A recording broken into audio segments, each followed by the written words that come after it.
Boa noite, pastor Paulo Nascimento, tudo bem? Aqui é o pastor Kleber que vos fala. Queria deixar um tema no ar aí, o que a Bíblia diz a respeito sobre jogar futebol, né? Sobre praticar esporte, sobre a gente que é pastor jogar futebol, o que a Bíblia diz a respeito.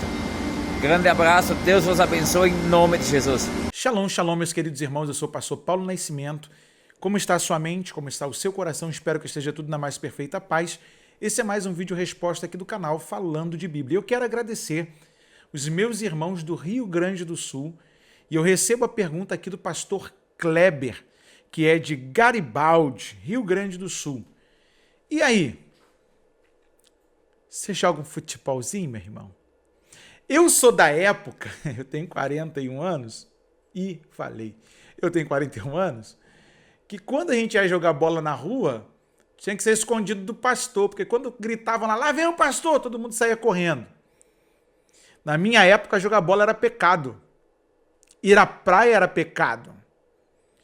Gente, eu sou de uma época, e a hora que eu nasci e cresci dentro da Igreja Batista, não sou assembleano de nascimento, me tornei assembleano depois. Mas eu lembro da época que as irmãs não podiam nem cortar o cabelo, aparar a ponta do cabelo. Que era coisa de que... Eu lembro de uma época que quando eu comecei a frequentar a Assembleia de Deus, uma irmã disse que teve uma visão do diabo lá no caldeirão, no inferno, mexendo com o Enê. Agora imagina a confusão que dava naqueles dias. E no sul do nosso país, tem igrejas que proíbem os seus membros de usarem camisa de time. Senão são disciplinados ou desligados do rol de membros. Isso mesmo. É pelo menos o que chega pra gente aqui da reclamação. Lá no direct, então, tá cheio. Os pastores que oprimem o povo, porque os irmãos agora jogam futebol. No mínimo, eles vão usar a palavra que Paulo se utilizou, de 1 de Timóteo, no capítulo de número 4, no verso de número 8.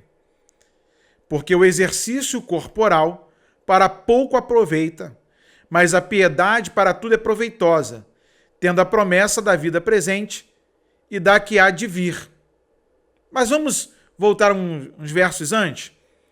Propondo estas coisas aos irmãos, serás bom ministro de Jesus Cristo, verso 6, criado com as palavras da fé e da boa doutrina que tem seguido. 7.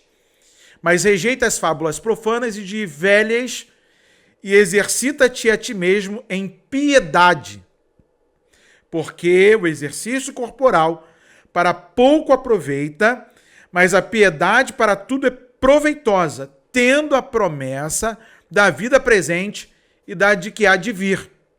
Esta palavra é fiel e digna de toda a aceitação, porque para isso trabalhamos e lutamos, pois esperamos no Deus vivo, que é o Salvador de todos os homens, principalmente dos fiéis. Manda estas coisas e ensina-as. Aí Paulo vai dizer, no verso 12, ninguém despreze a tua mocidade, mas seu exemplo dos fiéis na palavra, no trato, no amor, no espírito, na fé, na pureza. Só que a turma pega alguns pedaços de alguns textos, sem olhar o seu contexto, e bate na igreja e faz a proibição. Aí monta um costume e impõe isso como doutrina. Doutrina é a palavra. Costume é a maneira usual pela qual eu me comporto. E é lógico que uma boa doutrina, um bom costume. Não existe um bom costume sem uma boa doutrina. Isso eu aprendi logo que entrei na Assembleia de Deus. Mas, como dizia, ou como diz, na verdade, o filósofo, pensador e pastor Ed Renekiewicz, ele diz que tudo aquilo que atrai muito a sua atenção acaba por se tornar um ídolo na sua vida. Aí se torna um perigo, porque muitos crentes, eles colocam sua vida em prol daquilo e colocam aquilo como uma forma absoluta. Gente que o sábado é sagrado, eu tenho que jogar o meu futebol. Ele não sai com a família, ele não passeia com os filhos, ele não faz nada a não ser querer jogar o futebol no seu horário sagrado.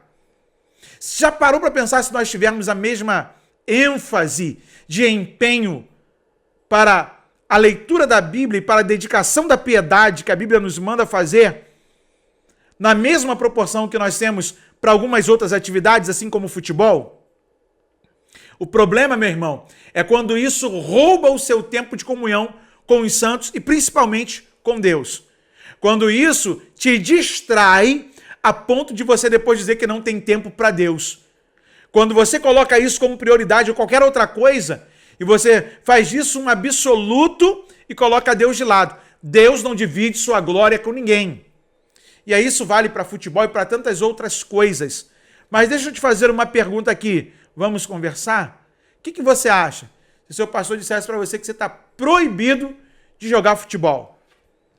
Porque isso aí, o exercício físico, como disse Paulo para Timóteo, de nada aproveita. Mas nós somos templo do Espírito Santo. A partir do momento que nós somos templo do Espírito Santo, somos a casa, a morada de Deus, devemos cuidar desse templo. Já pensou? Não pode fazer exercício, mas pode se matar de tanto açúcar e de tanta gordura, tomando refrigerante, comendo salgadinho, igual um desesperado na rua. A gente engole um elefante e engasga com um mosquito, irmão. Precisamos sermos conscientes naquilo que falamos diante da igreja, porque os nossos liderados nos seguem. E se faltar o equilíbrio na hora da nossa fala, a gente acaba por colocar a perder a vida de outras pessoas. E um sermão mal pregado acaba por ser um veneno perigoso para a saúde da congregação. Um sermão mal elaborado acaba por ser um veneno mortal no meio da igreja. E aí, meu líder, não adianta proibir uma coisa e liberar outra. Não adianta dizer não para uma coisa e dizer sim para outra que também ofende a Deus. Nós temos que buscar o equilíbrio. Como disse Paulo, quer comais, quer bebais, ou façais qualquer outra coisa, inclusive jogar futebol, fazer qualquer outra coisa, seja para a glória de Deus. Deus abençoe o pastor Kleber, lá de Garibaldi, do Rio Grande do Sul.